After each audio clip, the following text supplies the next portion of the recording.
యేసు రక్తమే జయం పరిచర్య ప్రైజ్ ద లార్డ్. ఆగస్టు 10వ తేదీ 2024. ఈరోజు దేవుని వాక్యము. ఆయన తన వాక్కును పంపి వారిని బాగు చేసెను. ఆయన వారు పడిన గుంటలలో నుండి వారిని విడిపించెను. కీర్తనలు 107వ కీర్తన 20వ వాక్యము. ఆయన వాక్కుమారని వాడు, వాగ్దాన పుత్రుడు.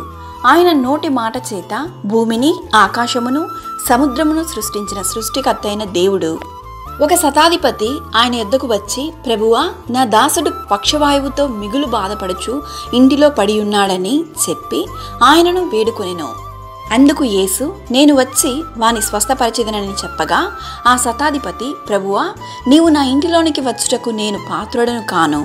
నీవు మాట మాత్రము సెలవిమ్ము, అప్పుడు నా దాసుడు స్వస్థపరచబడును అని చెప్పెను. ఇక్కడ మనం గమనించవలసిన విషయం ఆ శతాధిపతి యొక్క విశ్వాసం. మరియు ఆయన మాట వలన దయ్యములను వెళ్ళగొట్టి రోగులనెల్లను స్వస్థపరచెను. ఈ వాక్యం వింటున్న ప్రియ దేవుని బిడ్డ, ఈ దినాన నీవు ఎటువంటి పాపంలో ఉన్నను ఆయన నిన్ను విడిపించును.